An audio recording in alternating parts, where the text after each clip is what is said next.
جی بیٹا، بسم اللہ الرحمن الرحیم۔ ہم نے اپنے لاسٹ لیکچر میں نظریہ پاکستان کی وضاحت پڑھی تھی اور اس میں نے آپ کو 5 شارٹ کویسچن انڈر لائن کروائے تھے اور آپ نے وہ یاد کرنے۔ اب بیٹے اگلا جو آج کا لانگ کویسچن ہے بیٹا، یہ اتنا امپورٹنٹ ہے بورڈ کے پوائنٹ آف ویو سے کہ یہ سمجھ لیں کہ ہر سال کسی نہ کسی بورڈ میں، Multan board, Lahore board, Sargodha board ہیں، گجرانوالہ، مختلف بورڈز ہیں نا، تو کسی نہ کسی بورڈ میں یہ کویسچن لازمی آتا ہے۔ یہ اس قدر امپورٹنٹ لانگ کویسچن ہے بورڈ کا۔ کویسچن بولیے کیا ہے بیٹا؟ نظریہ پاکستان کے عناصر، elements of ideology of Pakistan.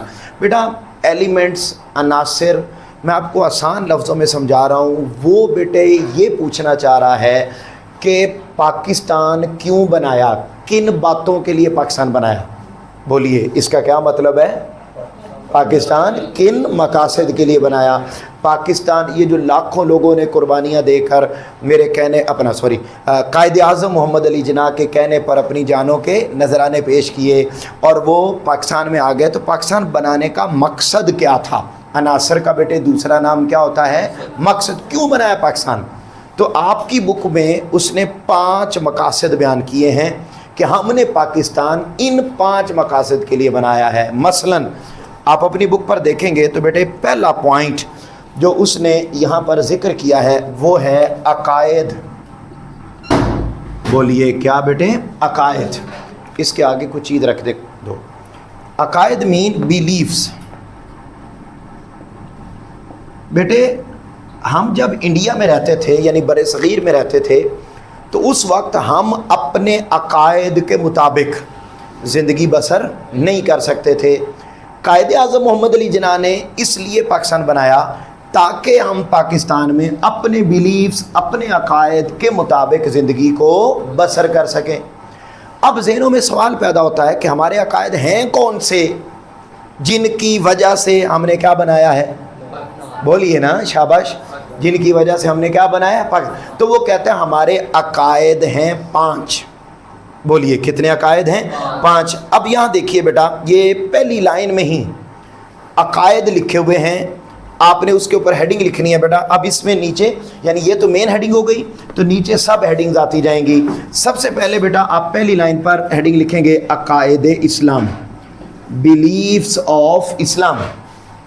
وہ کہتے ہیں ہمارے عقائد 5 ہیں، یعنی اللہ پر ایمان، رسول پاک پر ایمان، کتابوں پر ایمان، فرشتوں پر ایمان اور یوم آخرت پر ایمان۔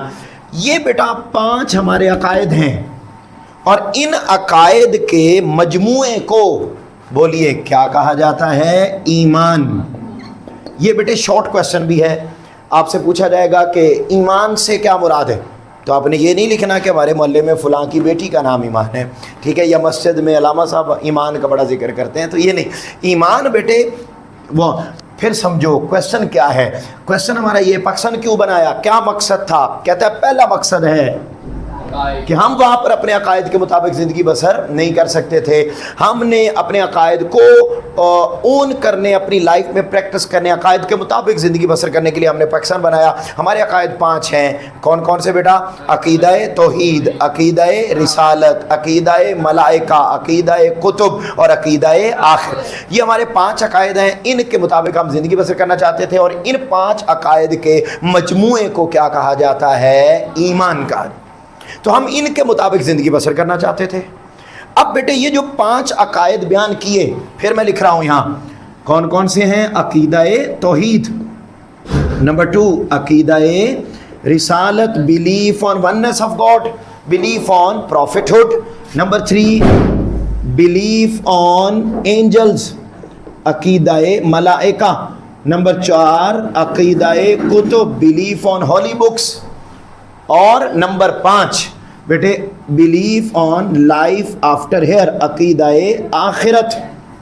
یہ ہمارے 5 عقائد ہیں، ان 5 عقائد کے مجموعے کو بولیے کیا کہتے ہیں؟ ایمان۔ اچھا اب بیٹے یہ جو 5 چیزیں ہیں نا اسی ہیڈنگ میں، ان 5 میں سے وہ ان 2 کو ایکسپلین بھی کر رہا ہے کہ عقیدہ توحید کسے کہتے ہیں اور عقیدہ رسالت کسے کہتے ہیں. بیٹے یہ آپ بھی جانتے ہیں, آپ لوگوں نے اسلامیات میں بھی 9th میں پڑھا. عقیدہ توحید سے مراد کیا ہے؟ کس پر ایمان رکھنا؟ اللہ کو ایک ماننا اور یہ جاننا کہ اللہ کے سوا کوئی معبود, اس کا کوئی شریک, کوئی اس کے علاوہ عبادت کے لائق نہیں. ان اللہ علی کل شیء قدیر, ہر چیز پر وہ قادر. آپ اپنی بک پر دیکھو بیٹا, یہی بات لکھی ہوئی ہے. آپ جو سٹار بنا ہوا ہے پہلا, اس کے اوپر آپ پہلے ہیڈنگ لکھیں گے عقیدہ توحید. شاباش, عقیدہ توحید, belief on oneness of God, عقیدہ توحید. اچھا بولیے ذرا میرے ساتھ, کیا لکھا ہوا؟ اونچی آواز میں بولنا ہے. عقیدہ توحید سے مراد یہ ہے کہ اللہ تعالیٰ ساری کائنات کا خالق اور مالک ہے, وہ واحد اور یکتا ہے, اس کا کوئی شریک نہیں اور نہ ہی کوئی چیز اس کے علم سے باہر. یہاں آپ لکھیں گے ارشاد باری تعالیٰ, ارشاد باری تعالیٰ, سینگ آف گاڈ. اللہ تعالیٰ نے کیا فرمایا؟ ان اللہ علی کل شیء قدیر. ترجمہ بولو بیٹے, کیا لکھا ہوا ہے؟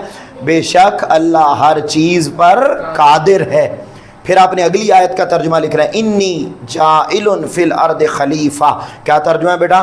میں زمین میں ایک خلیفہ بنانے والا ہوں. بس یہاں تک بیٹے یہ توحید کا, یہ آپ نے لائنز لکھنی, اس کے بعد اگلی آپ نے لائنز نہیں لکھنی, ان کو کراس کر دیں. اچھا یہ بیٹا میں نے بتایا تھا ٹوٹل 5 عقائد ہیں.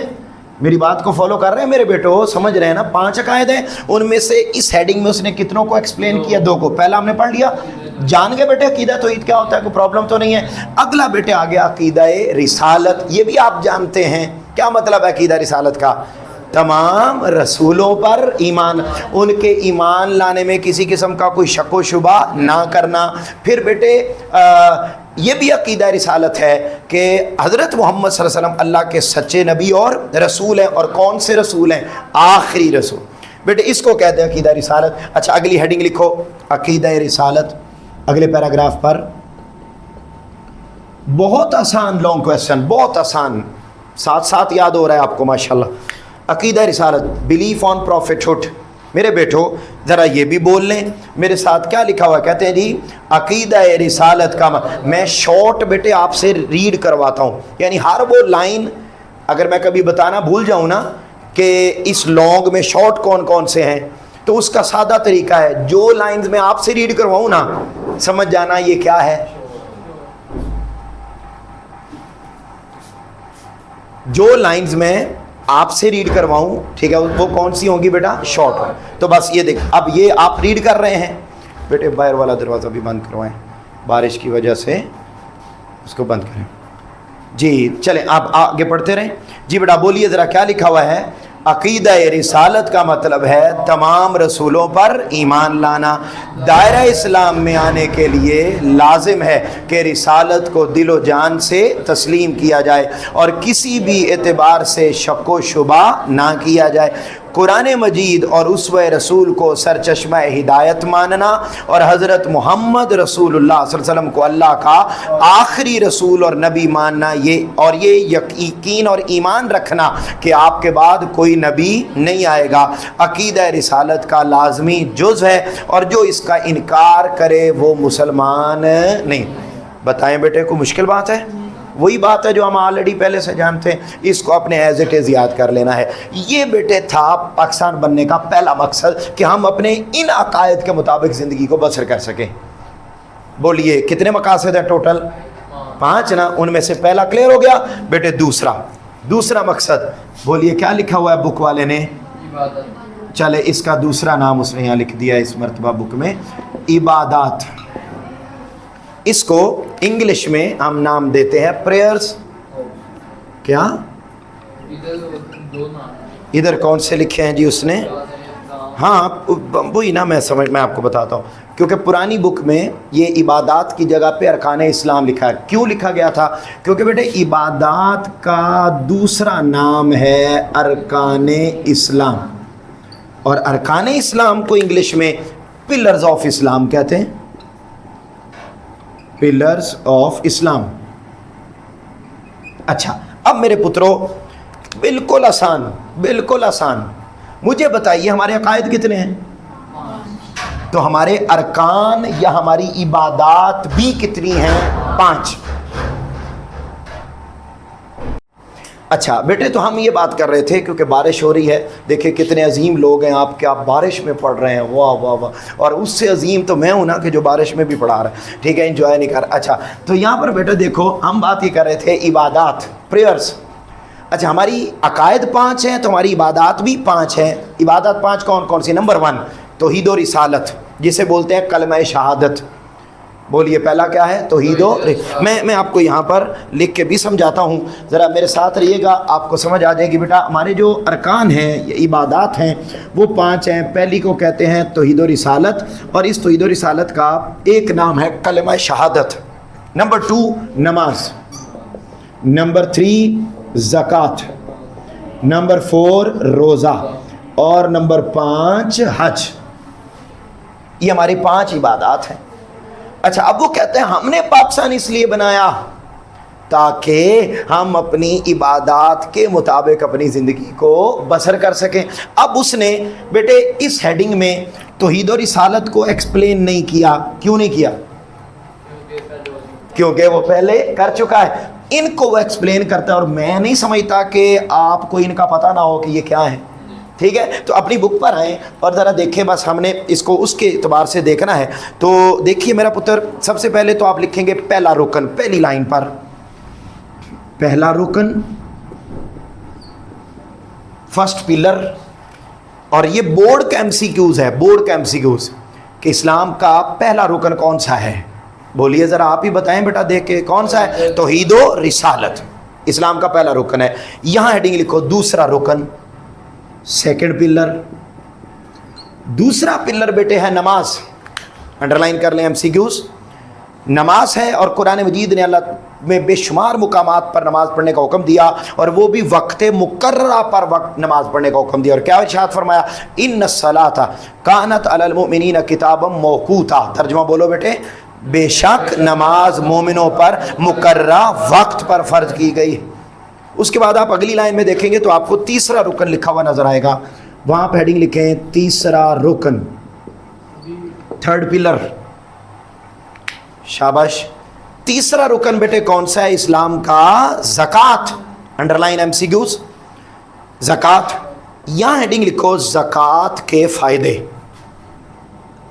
اس کے ساتھ ہی آپ نے اگلی ہیڈنگ لکھ لینی ہے زکوٰۃ کے فائدے۔ بیٹا یہ شارٹ کویسچن ہے، اور آپ ہی مجھے بتائیں کہ زکوٰۃ کے کیا فائدے، کیونکہ یہ شارٹ ہے اس لیے آپ ریڈ کریں گے۔ بتاؤ کیا لکھا ہوا ہے؟ زکوٰۃ مالی عبادت ہے، اسلام کے معاشی نظام کی مضبوطی کا ذریعہ ہے۔ زکوٰۃ کے نظام کی وجہ سے دولت چند ہاتھوں میں اکٹھی ہونے کی بجائے گردش کرتی رہتی ہے، اور معاشرے کے غریب طبقے تک بھی پہنچ جاتی ہے۔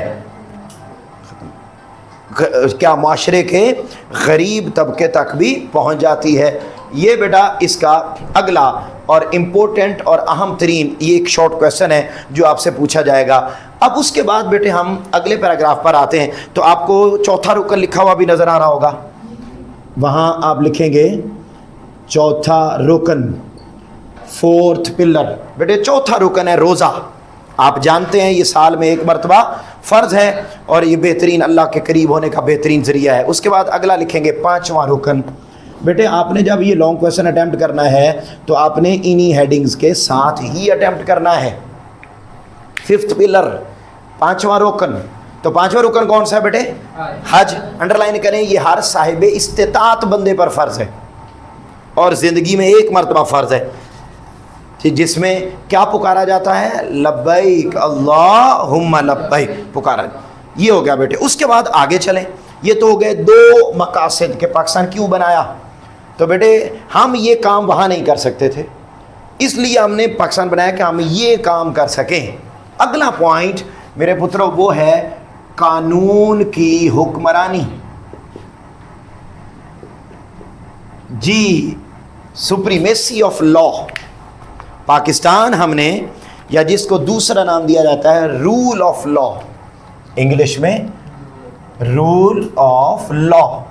بیٹے قانون کی حکمرانی۔ پاکستان بیٹے جب ہم وہاں رہتے تھے انڈیا میں، کالے کلوٹوں، چوڑوں مسلیوں، کھوجوں، بنگیوں، چرسیوں، ملنگیوں اور ڈنگروں کے ساتھ، ہندوؤں کے ساتھ، تو وہ بیٹے اپنی مرضی کے فیصلے کرتے تھے، وہ قانون کی اور آئین کی بات کو نہیں مانتے تھے۔ امیر کے لیے قانون اور غریب کے لیے اور گوروں کے لیے اور کالوں کے لیے اور اچھوں کے لیے اور بروں کے لیے، میری بات سمجھ رہے ہیں، کیوٹ سمارٹ لوگوں کے لیے اور کوجوں کے لیے، ہر ایک کے لیے وہاں قانون الگ تھے۔ لیکن ہم نے کہا نہیں، ہم ایسا ملک بنائیں گے جس میں کسی ایم این اے، ایم پی اے، وزیر اعظم، چور، ٹھگ، لٹیرے، وڈیرے، چوڑے، کھوجے، مسلی، بھنگی، چرسی، ملنگی، ڈنگر کی بات کو نہیں مانا جائے گا، بلکہ بات مانی جائے گی تو کس کی مانی جائے گی؟ آئین کی نظر میں سب برابر ہوں گے۔ یہ نہیں ہوگا کہ کوئی بندہ پکڑا گیا ہے تو وہ اس کا تعلق ایم این اے کے ساتھ ہے، وہ فون کرے اینو چھڑ دو اور وہ چھوڑ دے، کہتا ہے ایسا نہیں ہوگا۔ واضح کہہ رہا ہے کہ ایسا ہی تو ہوتا ہے، بس یہی تو دکھ ہے کہ بنا کن مقاصد کے لیے تھا مگر ہو کیا رہا ہے، ٹھیک ہے، یہ ظلم۔ تو وہ کہتا ہے یہ اگلا مقصد تھا۔ کیوں یہ مقصد بنایا؟ بیٹے ادھر دیکھو، پہلے میں بک کی طرف آتا ہوں، پہلے یہ آخری جملہ سمجھ لو۔ ہم نے اس بات کو اپنا مقصد کیوں بنایا؟ صرف اس لیے بنایا کہ قانون کی حکمرانی کا یا قانون کا جو سرچشمہ ہے، یعنی قانون کو جو بنانے والا ہے وہ کون ہے؟ تو جب قانون کو بنانے والا اللہ ہے تو مسلمانوں کا تعلق بھی کس سے ہے؟ اللہ۔ تو پھر ہمارا زیادہ کام بنتا ہے کہ ہم اللہ کی بات کو مانیں اور اپنے ملک میں قانون کی حکمرانی لائیں۔ لیکن میرا پتر یہاں ایسا نہیں ہے۔ کیا اس لیے تقدیر نے چنوائے تھے تنکے شیر؟ کیا اس لیے تقدیر نے چنوائے تھے تنکے، بن جائے نشیمن تو کوئی آگ لگا دے؟ کہتا ہے کیا اس لیے لاکھوں لوگوں نے قربانیاں دی تھیں کہ جب پاکستان بن جائے تو پاکستان اپنے ٹریک سے ہی اتر جائے، پاکستان اپنے مقاصد سے ہی دور ہو جائے؟ تو مجھے بتائیے پاکستان کیا ہوا ہے؟ اپنے مقاصد سے بہت ہی دور ہوا ہے، ٹھیک ہے، نکو سا بھی نہیں کہ یہاں پر عدل و انصاف نام کی شے کوئی نہیں۔ کاکیو اب ذرا دیکھتے ہیں، اپنی بک پر آؤ اور یوں ہی باتیں یہاں لکھی ہوئی ہیں۔ کہتے ہیں جی اسلام کے نظام کی اہم خوبی ہے، انڈر لائن کریں، قانون کا سرچشمہ اللہ تعالیٰ کی ذات ہے، قرآن مجید اور اسوہ رسول بھی بیٹے قانون کی بنیاد ہیں، اور مسلمانوں کے ہاں بادشاہ غلام سب برابر ہیں، اسلام کے نظام میں جمہوریت کی روح موجود ہے، حکمرانوں کو باہمی مشورے سے کام کرنا چاہیے، قرآن و سنت کے مطابق فیصلے کرنے چاہیے۔ کوئی مشکل بات؟ آگے چلو بیٹے، چوتھا پوائنٹ، اور وہ کیا ہے؟ اخوت اور مساوات۔ یہ بیٹے چوتھا مقصد، جس کو انگلش میں بولیے کیا کہتے ہیں؟ ایکویلٹی، شاباش، ایکویلٹی اینڈ بردرہڈ۔ بولیے بیٹے، آپ کو کویشچن سمجھ تو نہیں آ رہا کہیں؟ کویشچن سمجھ تو نہیں آ رہا کہیں؟ آ رہا ہے؟ 3 مقاصد کلیئر ہیں۔ چوتھا ہے اخوت، سمپل، کہ یہاں سب بھائی بھائی بن کے رہیں گے اور سب ایکول رہیں گے، کوئی امیر نہیں ہوگا اور کوئی غریب بھی نہیں ہوگا۔ اگر غریب ہوں گے تو سارے غریب ہوں گے، اگر مڈل کلاس ہوں گے تو سارے، اور اگر امیر ہوں گے تو سارے امیر۔ یہ نہیں ہوگا کہ چند خاندان امیر باقی پوری قوم غریب۔ تو ہوا ایسا ہے، ہو ایسے رہا ہے۔ عجب رسم چلی ہے چارہ گروں کی بستی میں، لگا کے زخم نمک سے مساج کرتے ہیں، غریب شہر ترستا ہے ایک نوالے کو، امیر شہر کے کتے بھی راج کرتے ہیں۔ کیا؟ امیر شہر کے کتے بھی راج کرتے ہیں۔ ظالموں، شعر سنتے پتہ چلے کہ شعر سنا ہے، آپ شعر ہی نہیں سنتے۔ وہ بیٹے دیکھو لائٹ آ گئی، میرے خیال دوسری والی لائٹ بھی آن کریں۔ اچھا نہیں آئی ہے، اوکے۔ تو یہ بیٹا اخوت اور مساوات، کہ ہم بھائی بھائی بن کے رہیں گے۔ اچھا، آپ اپنی بک پر آئیں اور پہلے پیراگراف پر بیٹے جہاں لکھا ہوا ہے آپ ہیڈنگ لکھیں گے تعارف، انٹروڈکشن، تعارف، انٹروڈکشن۔ اب اس انٹروڈکشن میں وہ بتاتا ہے کہ یار ہم ہیں مسلمان، اور اسلام کی جو پہلی ریاست بنی تھی جسے کیا کہا جاتا ہے؟ ریاست مدینہ، جو کس نے قائم کی تھی بیٹے؟ حضرت محمد صلی اللہ علیہ وسلم، جو پہلی ریاست بنائی تھی، فرسٹ اسٹیٹ۔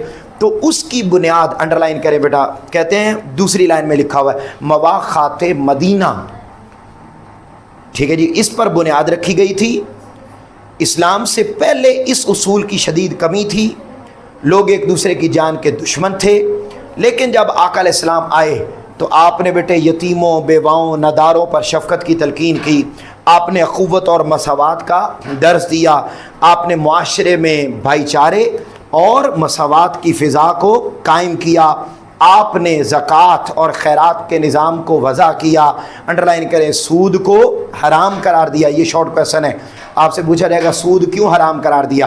سود کو حرام قرار دیا کیونکہ اسلام میں دوسروں کے استحصال یعنی لوٹ کسوٹ کی کوئی گنجائش نہیں ہے۔ بیٹے ادھر دیکھو، اس پہلے پیراگراف میں میری بات کو سمجھو، اس پہلے پیراگراف میں بیٹے یہ بات سمجھائیے اس انٹروڈکشن میں کہ ہماری ریاست بھی ہے اسلامی ریاست، اور جو پہلی اسلامی ریاست بنی تھی اس کے آنے سے پہلے معاشرے میں ظلم تھا، کسی کو اس کے حقوق نہیں ملتے تھے۔ آقا علیہ السلام آئے، آپ نے آ کر ہر ایک کو حقوق دیے، آپ نے زکوٰۃ کا نظام دیا، آپ نے سود کے خاتمے کا نظام دیا، کیونکہ سود اسلام میں کسی پر ظلم کرنے کی کوئی گنجائش نہیں، تو ایسا نظام دیا۔ تو اب یہ جو ہم نے پاکستان بنایا تھا وہ بھی ہم نے چونکہ اسلامی ریاست بنائی، وہ بھی کون سی ریاست تھی؟ اسلامی۔ یہ بھی کون سی ہے؟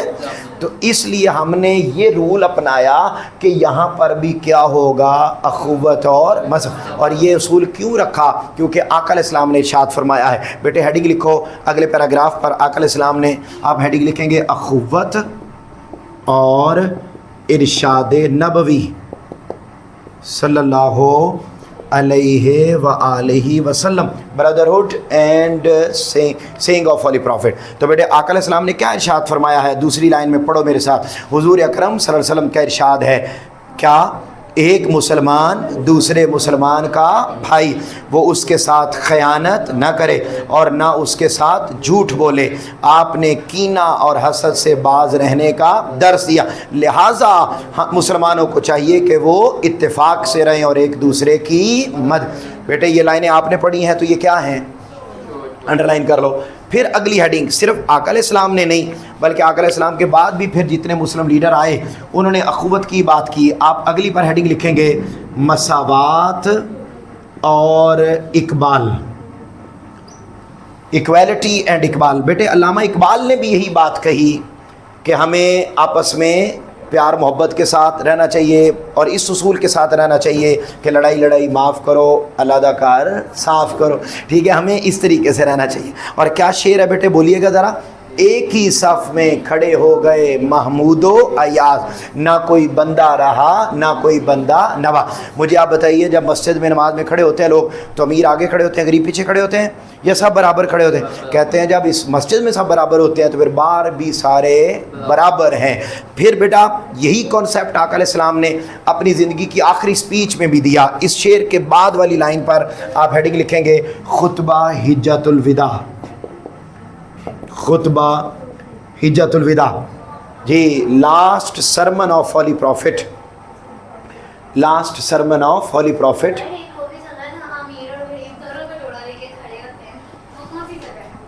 جہاں امیر اور غریب دونوں کٹورا لے کے کھڑے ہوتے ہیں، وہ پارلیمنٹ ہے میرا خیال۔ کون سی بات؟ اچھا، گول گپے کی دکان، ٹھیک ہے، وہ بہت اچھے، ٹھیک ہے۔ امیر اور غریب دونوں وہاں پر کٹورا لے کے کھڑے ہوتے ہیں اور وہ دکان ہے گول گپوں کی دکان۔ واہ جی واہ، زبردست، عائشہ خان، ٹھیک ہے۔ خطبہ حجۃ الوداع۔ میرے پترو، اب آقا علیہ السلام نے جو اپنی زندگی کی، کیا ہوئی؟ خان کیسے ہوئی؟ جیسے میں نے کہا۔ اچھا، تو خطبہ حجۃ الوداع میرے پترو، ویسے بھی خان آپ اس طرح بھی ہو گئے کہ خانوں کا دماغ نہیں ہوتا تو اس لیے، اچھا، تو یہاں کا خطبہ حجۃ الوداع میرے پترو، ماشاءاللہ یہ جو عائشہ ہے، ٹھیک ہے، اس نے یہاں اینٹیں رکھی ہوئی ہیں، ٹھیک ہے، اور پہلے یہاں اینٹوں والا بھٹا ہوتا تھا، اب بھٹا ختم ہو گیا اور بعض اوقات بالکل خالی ہوتا ہے، اندر صرف ہوا بھر لیتی ہے اچھا، ہاں، جو لمبا ہے وہ اس کا ہے، ٹھیک ہے۔ اچھا، اب یہاں دیکھیں خطبہ حجۃ الوداع۔ بیٹے اب یہ بات سمجھیں خطبہ حجۃ الوداع آقا علیہ السلام نے اپنی زندگی کا جو آخری خطاب ارشاد فرمایا اس میں بھی بیٹے آپ نے کس کی بات کی تھی؟ مساوات کی. اور کیا ارشاد فرمایا تھا بولیے ذرا؟ اے لوگو بے شک تمہارا رب بھی ایک اور تمہارا باپ بھی ایک. آگاہ رہو کسی عربی کو کسی اجمی، کسی اجمی کو کسی عربی پر، کسی سیاہ فام کو کسی سفید فام کو کسی سیاہ فام پر، کسی سیاہ فام کو کسی سفید فام پر کوئی فضیلت نہیں. فضیلت کا معیار صرف تقویٰ. کلیئر بیٹے؟ اگلے پیراگراف پر جو اس کے نیچے 2 لائنز لکھی ہوئی ہیں اس پر آپ ہیڈنگ لکھیں گے دین اسلام. دین اسلام، ریلیجن آف اسلام. بیٹے ہمارا جو دین ہے وہ سارا بیس ہی مساوات پہ کرتا ہے. ہم اس ہیڈنگ میں 2 باتیں پڑھ رہے ہیں، قوت اور مساوات. پہلے ہم نے قوت کی بات کی، اب ہم مساوات کی بات پڑھ رہے ہیں. ہمارا پورا دین وہ مساوات، اور اس کی سب سے بڑی اگزامپل کہ اسلام کی جو ٹاپ لیول کی عبادت ہے وہ کون سی ہے؟ نماز. اور نماز میں کس کا مظاہرہ ہوتا ہے؟ شاباش شاباش، کس کا؟ مساوات. سب برابر کھڑے ہوتے ہیں، ایک امام ہوتا ہے. آگے بیٹا پھر اگلی جہاں آیت لکھی ہوئی ہے وہاں آپ نے ہیڈنگ لکھنی ہے مساوات اور قرآن. مساوات اور قرآن، مساوات اینڈ ہولی قرآن. بیٹے اسی مساوات کا کانسیپٹ وہ قرآن نے بھی دیا.